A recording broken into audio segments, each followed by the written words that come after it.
How long have you been married? 4 years. Right. Still not Happy married. It's not consummated. No. When I get my string chomp, I get them from a very fine string emporium called A-Strings. I don't pay for mine, so I don't know if anyone else does. Again, if you just say you know me, you get nothing. How did the new strap boosters go in Vegas, and is there any more news on perhaps doing a run of them? How did they go? Well, they went after we spent a lot of time. We had to change the radio frequencies from 600 range to 500, which was that was a pain in itself because Brian doesn't like the new radio systems. They sound too much like a lead. So I had to go onto eBay basically and buy old stuff, and then Sennheiser, God bless them, went all around the world finding old bits and pieces of like the 500 receiver and transmitter boards and changed all the stuff to 500s. Now when we did that, Nigel came over and we tried it with the original strap boosters that we had, and they were really noisy. And how long did it take us to find out? It's my turn of the month. It's your turn of the month. So basically what happened was the original strap boosters had an RF filter system in that filtered out the RF artifacts from the original bandwidth that we played in. When we went to the US system, it was a much lower frequency range, so all the RF filtering didn't work anymore. It was outside the bandwidth of the RF filtering. So they were then noisy again, so these boosters that had lasted for years and years and years, suddenly, with anything you touched the guitar, you could jangle his keys near the guitar, near anything in the room, and it would pick it up. So we then had to redesign a new booster that had a much wider bandwidth filtering in it, which is where the Red 15, Red 18 came from. And the longer lead as well. Yeah, then we then tried it, and every single guitar was fine, apart from the RS. Guess which one? Every single guitar, the Guyton, the Friar, everything was silent, apart from, and I'm going to swear now, I'm sorry, Apart from that fucking RS. That we both like to take a hatchet to sometimes. So why he doesn't play a Strat, I've got no idea. It's a perfectly good guitar. Les Paul's off the shelf, but no, he has. They all sound the same. He just exactly the same. So why not just play anyway? So we still had a problem with that guitar. So we experimented with lead length, and we found out that if we can actually pull the booster slightly up the back, we can use the body, his body, as a buffer, an RF buffer, between what's being picked up. Because when you have a transmitter on your back, a pack, a TV pack and a guitar, it's a feedback loop. In RF, it's a feedback loop. So we had to stop that guitar feeding back through, so we used his body to block it. So the boosters that went with the RS, his one, the one that doesn't work, had a longer lead, so we could put the body pack further up him and use his heart to stop it. So if you notice any shots from Vegas, the transmitter pack is much higher up the strap, as is the treble booster. But yeah, so Nigel, even though we fixed it it was about 2 days before I left, and there was something before the gear left. So Nigel had to take them away and put longer leads on 4 of them. Did you do? So yeah. So yes. And what was the other part of your question? Would there be any? Well, isn't he? Are you going to be doing a commercial version of it? If you order one, he'll build it for you. $5 grand. Don't tell him the trade price. I don't know. Is he can do them? Yeah, I was just having this chat with Martin actually. Around the whole world, there's probably only about 80 people, maybe 100, that will buy them. Yeah. So yeah, we could do a run, and they'll probably cost about the same as a standard booster, but we can do it. But I can't see it actually just flying out the windows if it's the new things of tomorrow. But yeah, if you want one, if enough people want it, we'll do it. But there is. We're going to do another booster, aren't we? We're doing a multi-booster, which will be sold through Primary Guitars, which Nigel was designing, and it will be a treble booster that will sound like, or you can make it sound like any one of the from the 70s, I guess. So you've got a range master, you've got a range master. Range master first, then comes the 70s, then we've got the 80s, which is like a Cornish then it goes into the turret. So you can actually switch it and adjust it to suit those three. And it won't be £1 million either, will it? So yeah, we're going to try and do that really. So that's coming. How is the RS and the various copies these days? What state are they in? Well, the RS is it's pretty good really. It works, and it's been rewired, and Nigel's put a very special pot in it, so it's all lovely, isn't it? So it's been rewired, and it's in about as good as new. And no tone pot still, is that? No tone pot. No. That surprised Brian, didn't it? When he said, what's happened to the tone pot? I said, well, you haven't had a tone pot for about 3 years.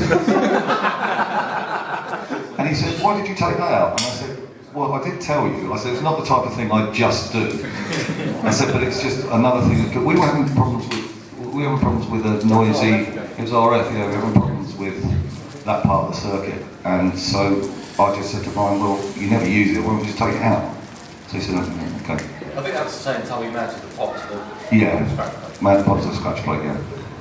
So it has, yeah, it's sort of constantly, not changing, but it's probably being better looked after than it ever has been, I would say. And that's no disrespect to other techs or whatever, it's an old guitar. And it needs a refresh. But it's also evolving, it's constantly changing. Yeah, because of the RF that situation, we have to change things, otherwise it doesn't work. Do you think you might be closer to that refret now than you have been?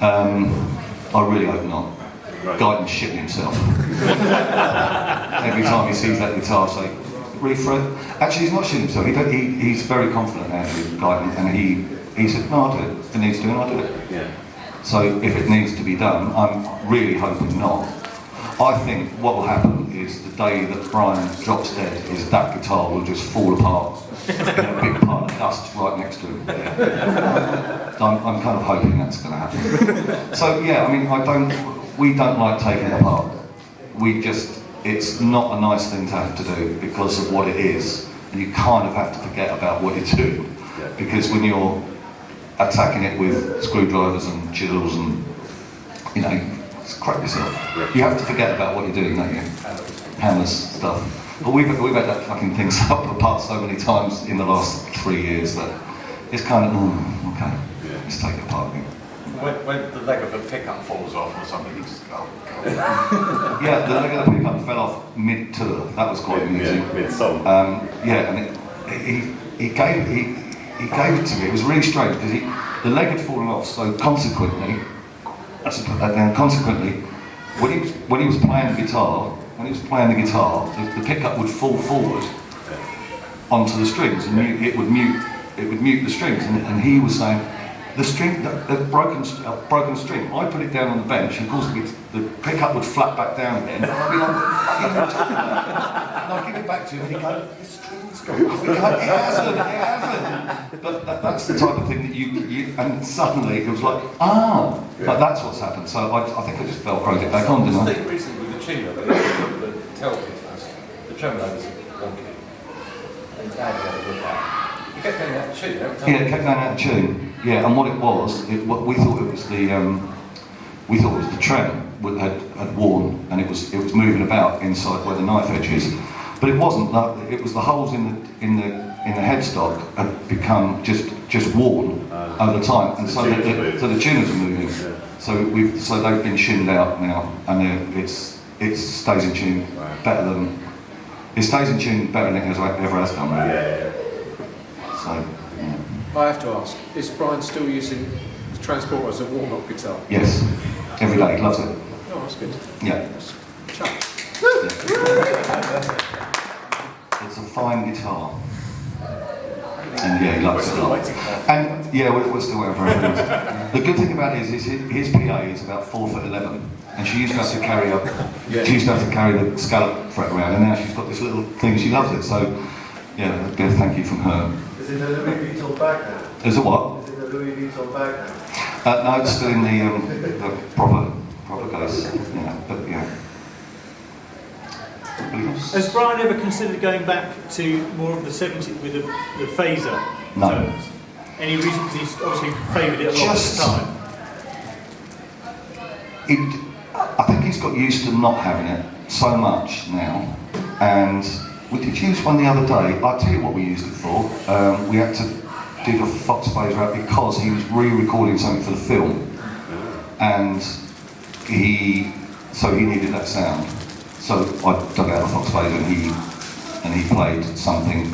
The film was an interesting thing because it was at the time, the early stuff, they couldn't afford to keep all the takes of everything they'd done with Freddie and Brian or whoever.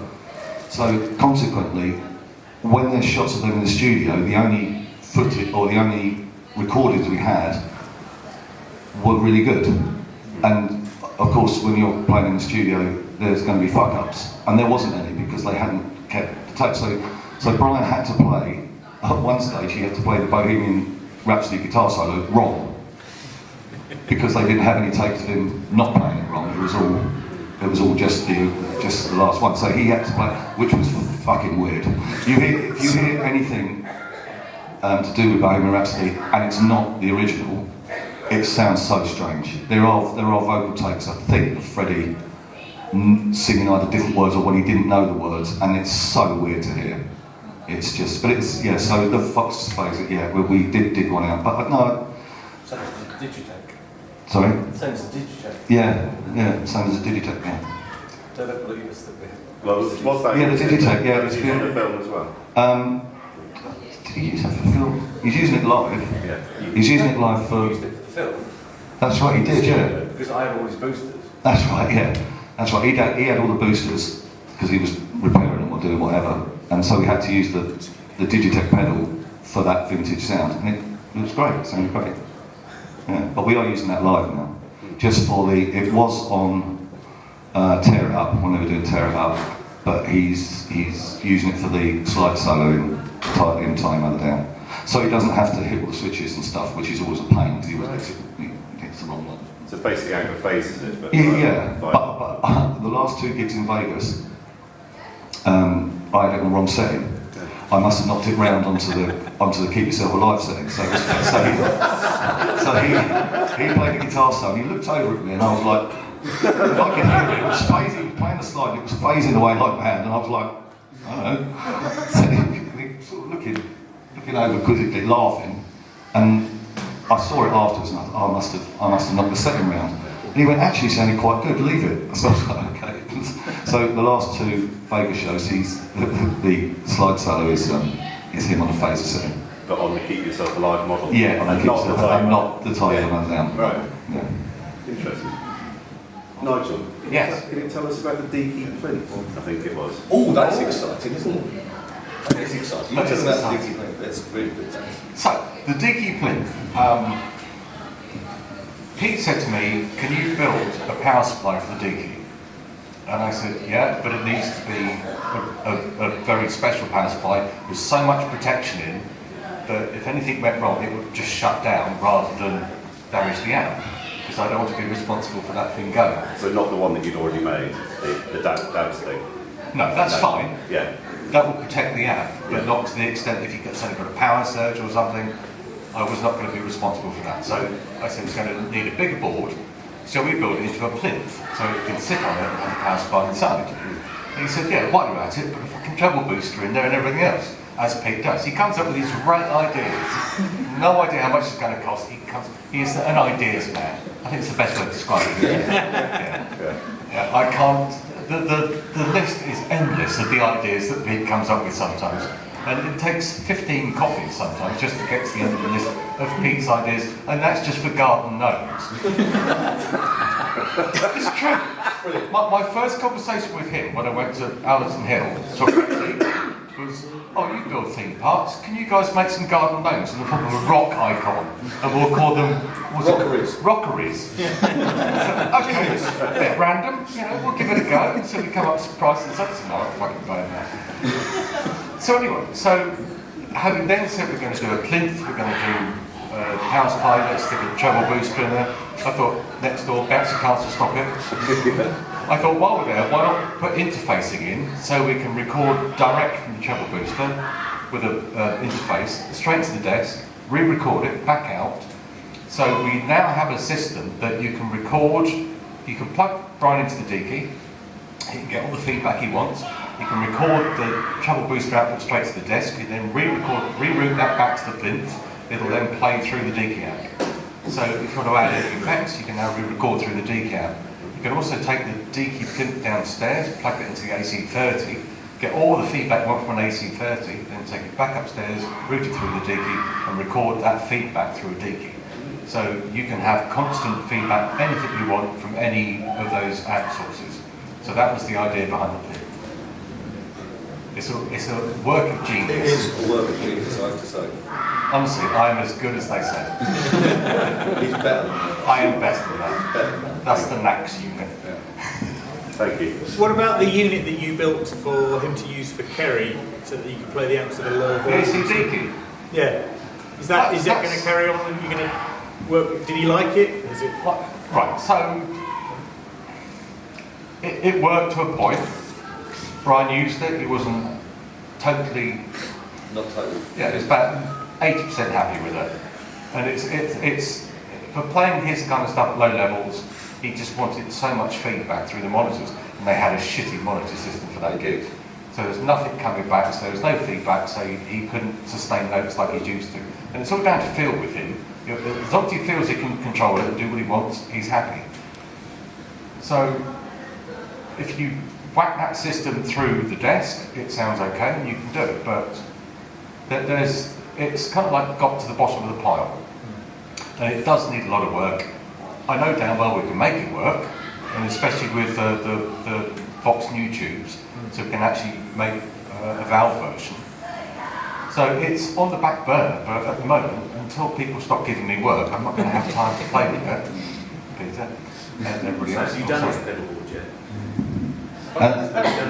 And the other thing is, why would we need it? He's got AC30s, which he's been playing through for God knows how. He doesn't need to change anything, and he's a creature of habit. He'll play AC30s and the DK till he dies, and they're always mic'd up the same, and they're mic'd up the same as they always are and always have been. And it's why change it? He sounds like him, so what do you need to change it for? I kind of design stuff for Brian, rather than I'm not really a commercial venture. I don't design and build stuff to sell per se. If Brian wants something, I'll build it, I'll design it, and then we'll sell it. But apart from that, I'm not going to just say, let's design something that I can sell. I mean, I've had at least 50 people saying, why don't you make an old version of a Foxx Phaser? Why don't you make a CE1? Why? You know, my life's worth more than that. Just sit down and just churning out old people's shit that 50 people might want. So it's just not, I'm sorry, but it's just not going to happen because my life is worth more than that. Sorry. And we do actually have lives as well, outside of this. And he takes up enough of my time. I take up enough of his time. I have to apologise to his wife the whole time. So I'm really sorry, Every Cheryl. morning. I'm really sorry, Cheryl. I'm sorry I've taken his weekend away again. But you know, that's what he's there for. Yeah. Also, I noticed that the amps are getting more and more and more slanted away from him on stage. Is that been an issue? Is that for Adam or is that for Brian? Or It's a bit of both. Right. The stage is a lot shallower than it used to be. He's a lot closer to them, and yeah, it's for Adam and him. If they're blasting behind straight at him, then yeah, it's a bit uncomfortable for him, I think. But they're a lot further forward than they used to be. Yeah. He's a lot closer, so you rather point them at me, which is great. But no, it's actually helpful for me to be able to hear them, because I can't. I've tried wearing ear defenders, but I can't hear if anything's gone wrong. So if they're pointing at me, it actually does help. It doesn't help the monitor guy, but it helps me. You know, it just helps. It helps me. I have to be able to hear it, because if I'm doing something, I can always. If I've got my head down doing something, changing a string or doing whatever, I can still hear if it goes wrong. He can, if you sit with him at the side of the stage at a Queen gig, he will hear something's wrong, I think, before Brian knows something's wrong. And I'm sat there with him, and he's like, I've got to go. What's wrong? It sounds perfect. And he's figured something was wrong. I guess you're just so used to it, but it's just a weird, what's the best way of describing it? It's something sort of organic, that the relationship they have. And if you sit through a rehearsal with them, the pair of them, it's like, you're like twins, aren't you? Like conjoined twins. Because one doesn't do anything without the other one. And it's amazing to watch. But nobody, when you see the live show, gets any idea of the relationship they have. Because Brian trusts you implicitly, and it's like, it's amazing to watch. That's all I can say. That's very kind thing to say, much. You pissed. Yeah, but that sort of relationship. I've been with Brian now longer than I've been with my wife, and I understand him a lot better. That's for damn fucking sure. Yeah, she would. But it is a very, very good working relationship. We're totally different human beings, absolutely a million miles away. Yeah, but when there's something. It's just like a. I don't know. It's just. I'm so used to it that it's just, and it's still nerve-wracking, fucking horrible when something goes wrong. Don't get me wrong. I wouldn't pretend that I know everything about what's happening, and some things that go wrong. For instance, with the pickup. There's some things you just can't legislate for, but it's. He's pretty cool, and it's just funny at the end of it. He lost a roller bearing once as well, mid guitar solo, and thought he didn't know what. And again, I got it back. I said, the string's not broken, but so the string hadn't broken, but he pinned the roller bearing out. Oh, yeah, it just come out. So again, that would probably never ever happen again. With the pickup, same as the pickup brake. So there's always something that's going to go wrong. But it's just trying to minimise. It's trying to minimise my stress. All of what I do, especially with Nigel, is if it makes it 1% more robust, 1% better, it's that extra 1% that I don't have to worry about. So a good show for me. I don't care what the audience are like. I don't care what the venue's like. I care if nothing goes wrong. Then that's a good gig for me. Immaterial of what he's played or how the crowd are or what's happened in the day. A good day at work for me is when nothing goes wrong, and that's it. How was it? How was Vegas? That'd be messy. It was a 3-week holiday. It was fucking great. Could you just leave stuff in place not have to take? So it's been great. It was fantastic. Yeah. I was in the pub at 10:30 every night. And I didn't have to be at work until 3:30 the next day, even if there was 2 in a row. Yeah. Loved it. Yeah. I came back owing them money. Yeah. What valves are you using? Are you using Rocco's valves? Are you using valves? I use Mike Hill's valves now. Are they cryogenic? Have you gone down that road? No, I think it's bullshit. Yeah. It's absolute bullshit. Well, I think Mike's valves are they're more reliable. I can't remember the last time. Well, throughout the whole Vegas show, I didn't have an amp go down, and the previous tour, I think I'd one blow up. Plus, Mike's got a good amp. Yeah, and Mike's a great amp tech, and I have them they're due a service now. I have them serviced the amps every 2 years, so he picks up problems. No, again, it's minimising my stress. I don't be running out on the stage changing amps. It's fucking embarrassing, especially with a hangover. I'm not drunk all the time. No, I am on it. Yeah. I enjoyed that spoof video. I've only just seen it, probably well behind the board. Do you know what? Me and him watched that last night. That was brilliant. It is, yeah. We were told, the guy who made it, Steve Price, who's a very good friend of mine and Nick's. Nick used to live in Pangbourne, which is up the road, and that's how I know Nick. And he moved to Devon 3 years ago, about 3 miles away from this guy, Steve, who I work with, strangely. They've become really good friends. Steve is the video director, and he was asked by the band to make a backstage, behind-the-scenes video. And we decided we weren't going to do that. We decided we were going to make it so everybody was absolutely useless. And it worked out very well. And the band liked it so much that they put it on their official So yeah, and it is, yeah, it was amusing. But those guys you see on there, that is, on a daily basis, honestly, you wouldn't believe how unprofessional we are at work, and right up until when the show starts, and then everybody puts their game face on. But the rest of it, we just fuck about the whole time. It's absolutely hilarious. It is. It's a joy to work with those people. It's very funny. Nigel's you sort of experienced it for about a week, haven't you? And it's great. It is good fun, isn't it? And we just muck about. It's great. It's like a load of kids, a load of 50-year-old kids. Yeah. Anybody else? We noticed some panels between the amps in Vegas. Panels. Yeah, we were having, the front house guy was having problems because of the way they were angled. You would not only get the amp noise, but you'd get the back of the other amp, back of the amp that's in front of it. So the more they were angled round, the worse it was getting. So we got some acoustic baffles made up because the right-hand side one obviously didn't have anything blasted into it, and the other two do, so it was becoming unbalanced. Right. It was a lot duller because you're basically getting two signals.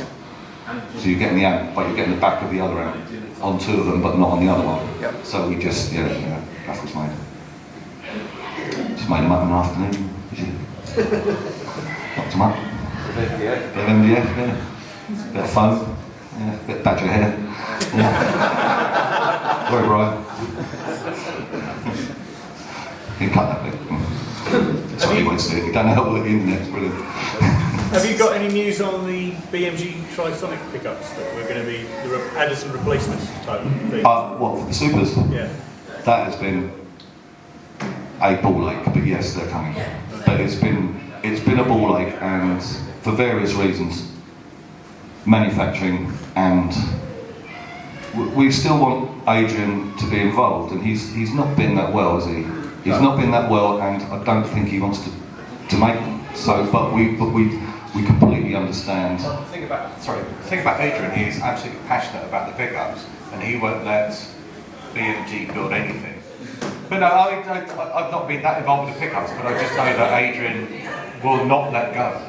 So everything that Barry does with BMG and everything, and all the people that he's sourcing the bits from, has to be passed through Adrian. So just bear in mind that they will still be Adeson pickups. They won't be built in his workshop, but they'll be as good quality and the same quality as Adeson pickups. And that was the thing I said to Barry at the start of this when Adrian was unwilling to make them anymore. And we haven't fallen out or anything. It's just he's not been well. And I said to Barry, they have to be approved by Adrian. Otherwise, I'm not doing it. Otherwise, we're just. Otherwise you just don't want to put the same pickups on. The pickups aren't disguised. They're good on the specials, but you can't put the same pickups on a £2,500 guitar. I think that's the wrong thing to do. Yeah. And his pickups are amazing. So yeah, but it's just taking time. It's just one of those things that are taking time. We did try to get, was it bare knuckle we tried to get, but they couldn't do it. They couldn't. They would have to have tooled up. It would cost them so much to tool up because they're so unique, aren't they? They're unique pickups.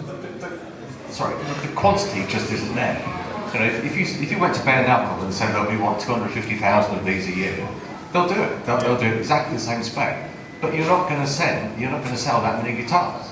So you've got to find a bespoke, almost, I don't know, a little tiny company somewhere that's a cottage industry almost, that's prepared to do it and do it for the right price. And because everybody complains about the price of the Super anyway. Hang on 1 second. Andrew Morgan is buying a drink, everybody. Yeah, I don't know what to drink it or frame it. Nick, drum roll.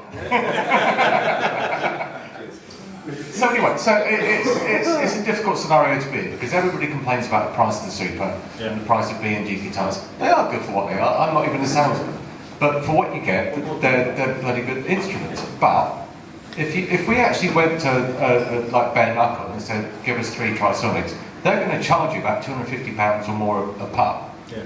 So that puts the 750 quid on the guitar. I'm not going to know that. They're being ripped off. You're not being ripped off. It's just low quantity business, and that's where all people need to understand that these are low quantity guitars. You get what you pay for. You're getting the craftsmanship of the people building it. Right, you're not going to PRS who have thousands made. It's a bespoke instrument. And also, I do have some sympathy with home builders and people that make them and sell them. Actually, I don't have any sympathy. I think they're wankers, but because you're stealing someone else's idea, and I think that's morally wrong. However, I'm sure there's a lot of guitars in here that are in that bracket, and do you know what? Hey, it's fair enough. But the thing is, if you're making 5 guitars a year at home, you don't have any overheads. We're all in this industry to earn a living. We're not in it. It's a great industry to be in, but we all have to. I've got a great job. I wouldn't do it if he didn't pay me, no matter how good a job it is, because I can't afford to do that.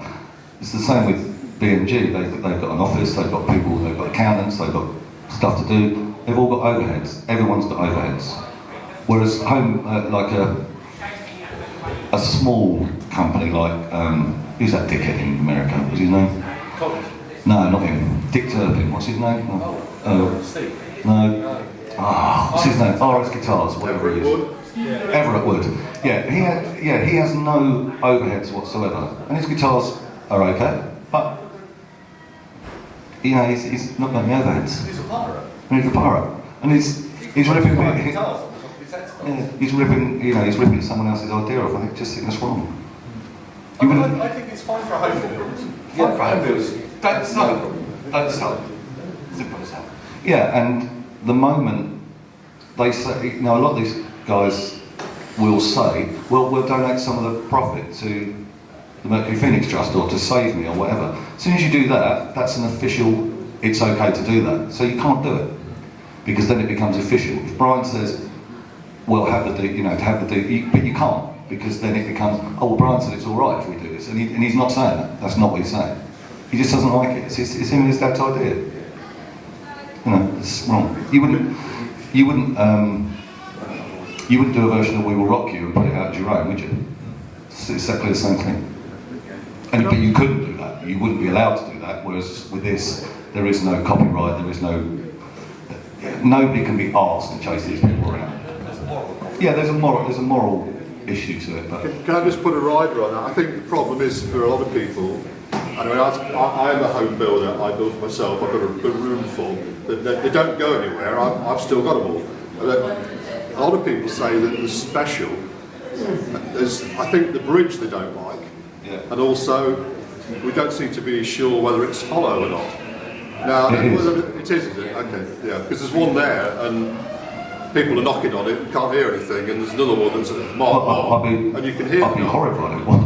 Yeah, but it must be extremely dense. But I think it's the bridge that put a lot of people off that way.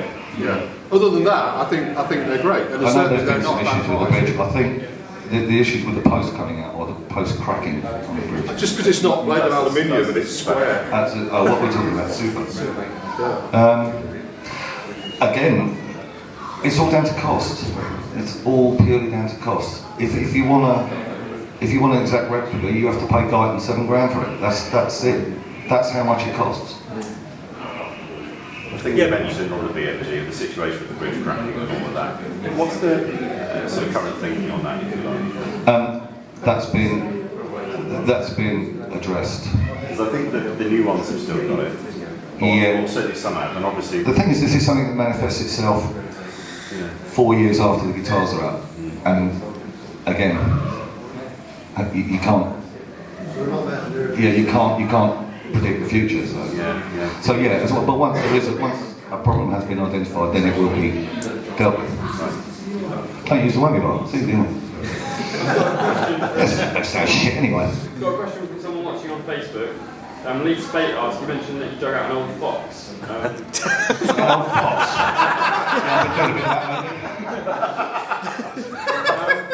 He asked, has Brian still got all of the working originals that he had with driving? Foxx Phasers? Yeah. No.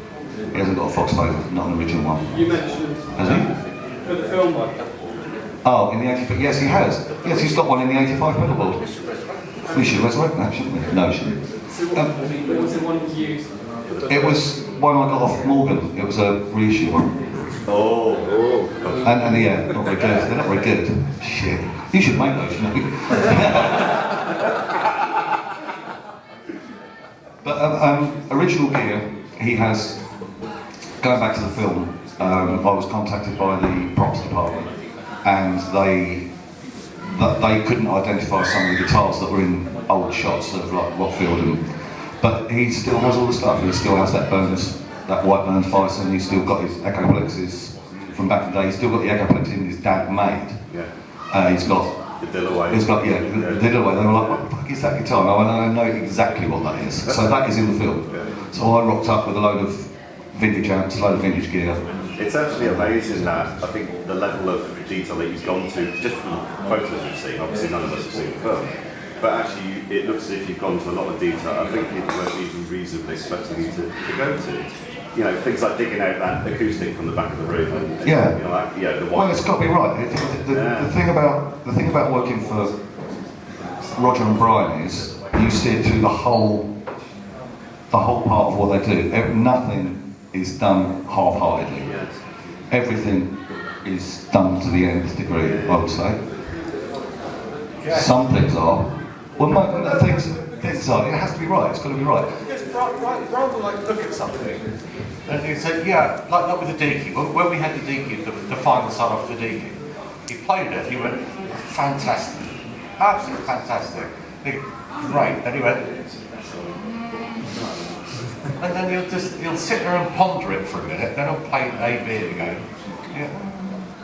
Can we do that? And it just non-stop. You can never ever really sign off with Brian, can you? Because he will always come back. He'll come back 2 days later, 2 weeks later, and go, can we just change that? Can we do that again? Yeah, all right then, we'll change it. And he just ponders it like any other doctor of a science would. And he'll just come back to it a year later and say, could we just lift that frequency up a bit? Yeah, all right then, okay, we'll do that. And that's the way he works. He just never ever gives up. He just. Can I just use this opportunity to put something to bed, by the way? The Harold May booster. Yeah. We've asked Brian on quite a few occasions now, what is the Harold May booster? He's got no idea. He thinks his dad might have built one, but if he has built one, it might be in one of the Echoplex boxes. We've looked, we've dragged, we've bought the whole garage apart. There is no sign of a Harold booster.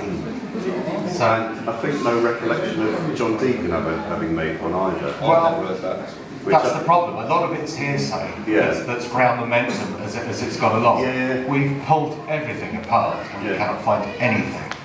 Could I just ask, there is a picture, a very rare one, where he's got a box right in the early days, and the box appears to have a captive lead into the next pedal, and it's thicker than the normal Cornish box, but it's not much bigger.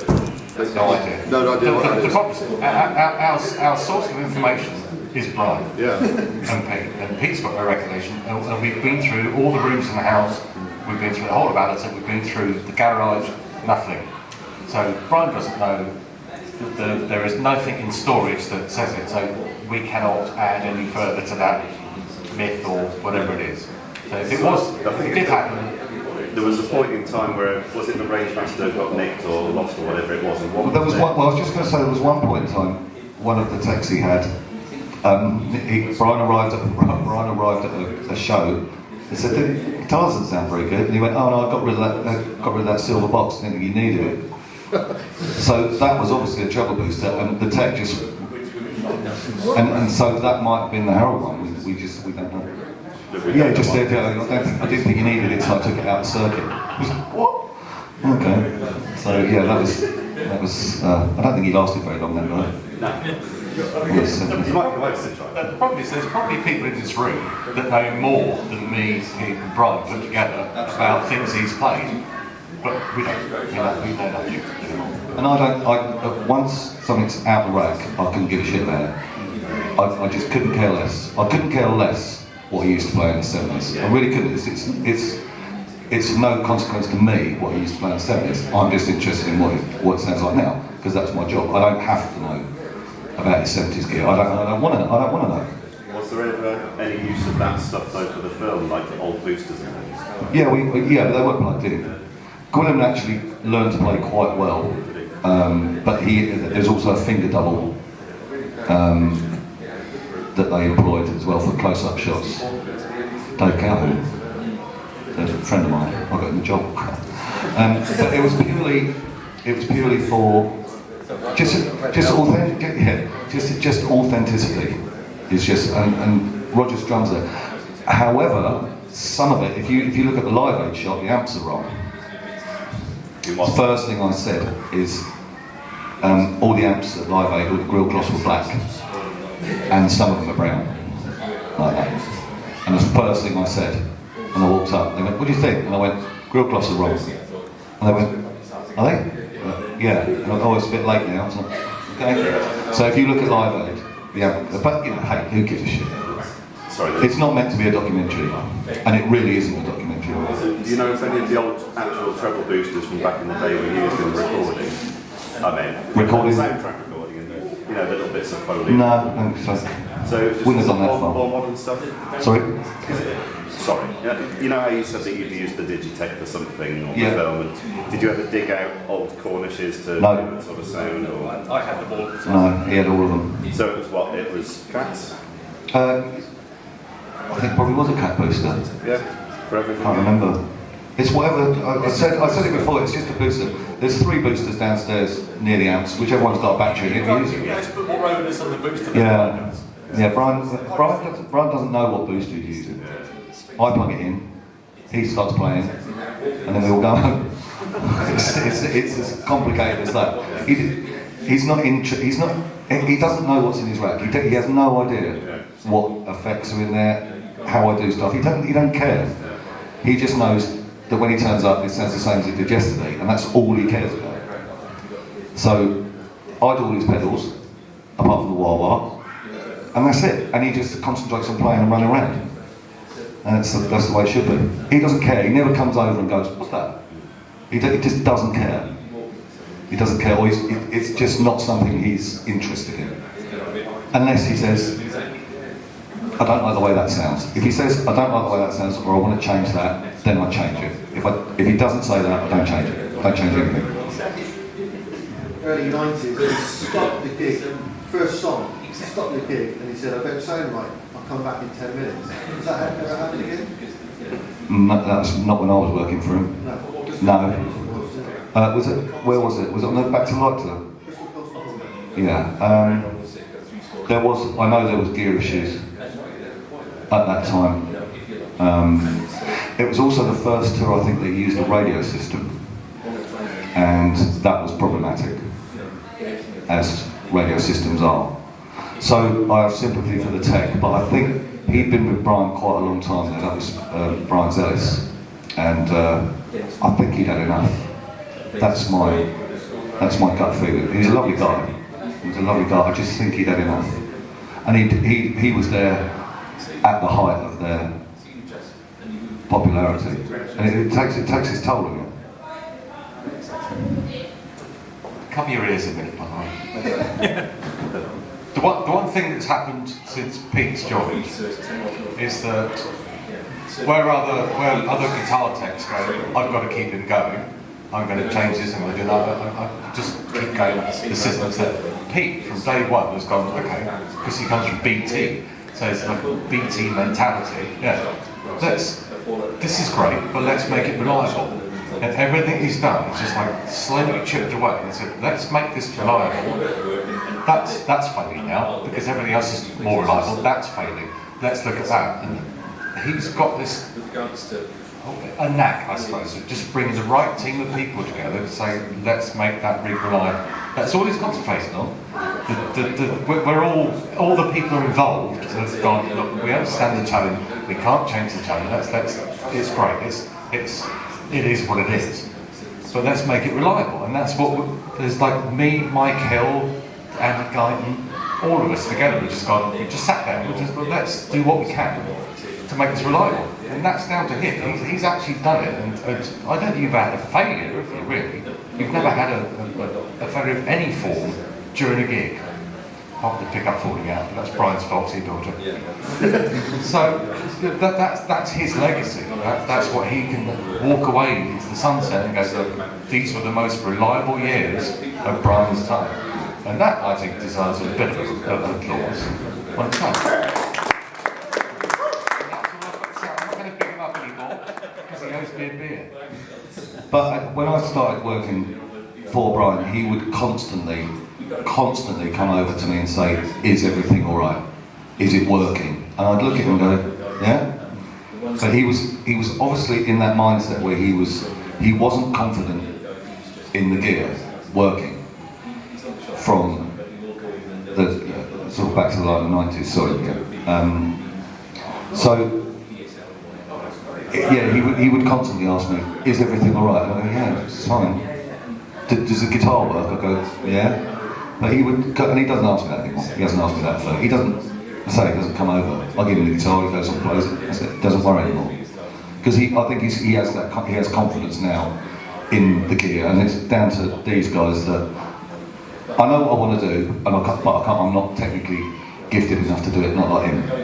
So I find someone like him, and I say, can we do this? And he says yes or no, and that's how we do it. Has there ever been, apologies if I'm asking the wrong bit, has there ever been any talk of doing some kind of like small club gigs full of, you know, album tracks and deep cuts, as it were? No. Never. No. I'll tell you why. To rehearse early Queen stuff, they haven't got enough time to do that. Right. There is not enough time in their days to do Queen. That's what Queen Extravaganza are for. They do that. Okay.